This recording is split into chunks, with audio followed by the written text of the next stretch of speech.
और जो राजा उत्तानपाद की दूसरी रानी थी जिसका नाम था सुरुच, तो सुरुच से उत्तम का जन्म हुआ। ध्यान से सुनो, सुरुच से उत्तम का जन्म हुआ। ध्रुव जी महाराज को सौतेली मां की बात लग गई। पिता के गोद में बैठे थे, हाथ पकड़ करके पटक दिया, अस्कई बाह पकड़ ध्रुव केरी और मंदिर बाहर दीन खड़ी। ध्रुव से सौतेली मां ने कहा, भग भग भिकारिन के बेटा, बनवासिन के छैया, अभागिन के लाल, अगर तुम्हें ऐसी ही गोद में बैठना था तो तुमने मेरी कोख से क्यों जन्म नहीं लिया? उस अभागिन की कोख से तुमने क्यों जन्म लिया? जाओ, अगर तुम्हें ऐसी गद्दी चाहिए तो जाकर के तुम तपस्या करो। अब देख लो, ध्रुव जी महाराज को सौतेली मां की बात लग गई। अपनी मां सुनीत के पास आए, बोले मां, बस आप दोनों हाथ उठा करके आप हमें आशीर्वाद दो। बोले बात तो बताओ, क्यों आशीर्वाद क्यों मांग रहे हो? और मां का आशीर्वाद तो पुत्र पर सदैव रहता है। पुत्र, कहां जा रहे हो? तो ध्रुव जी ने कहा, मैया मैं तपस्या करने जा रहा हूं और मैं गद्दी पा करके रहूंगा। देख रहे, जैसे इतना कहा तो समझ गई कि सौतेली मां ने कुछ कह दिया।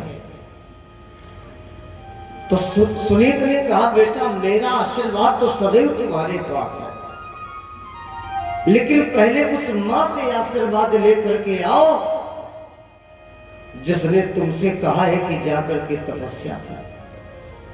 पहले उससे आशीर्वाद लेकर के।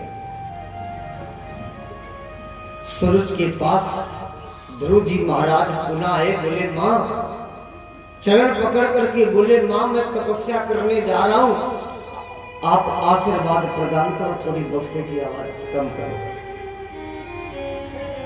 आप आशीर्वाद हमें प्रदान करो। तो सूरज ने एक बार भी ध्रुव जी को नहीं रोका। जानते हो क्यों? इसलिए नहीं रोका कि अगर ये बालक यहां रुक गया तो ये आधा हिस्सा बटा लेगा मेरे पुत्र से, और जंगल जाएगा तो कोई जानवर इत्यादि से मार के खा जाएगा।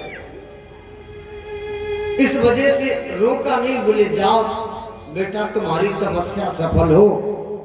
ध्रुव जी महाराज मुस्कुराते आए, बोले मां आशीर्वाद पा लिया, अब आप भी आशीर्वाद दो।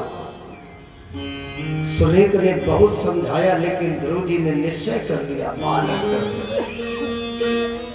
और जैसे तपस्या के लिए नगर से निकले और राजा उत्तानपाद को जब पता लगा कि ध्रुव जी तपस्या करने जा रहा है, तो राजा उत्तानपाद ने सैनिकों से कहा, जाओ ध्रुव से कह दो कि लौट आओ। अभी तक तुम्हें एक सेर अन्न दिया जाता था और आज से तुम्हें 2 सेर अन्न भोजन करने के लिए दिया जाएगा। बेटा जंगल न जाओ तो लौट आओ। और जैसे ध्रुव जी से कहा तो ध्रुव जी महाराज ने विचार किया, वाह प्रभु, अभी तो मात्र घर से नगर के बाहर ही निकल पाए तो हमारे पास ऑर्डर आ गया कि आज से 2 सेर अन्न तुम्हें दिया जाएगा। अब बताओ, तपस्या के लिए मन में निश्चय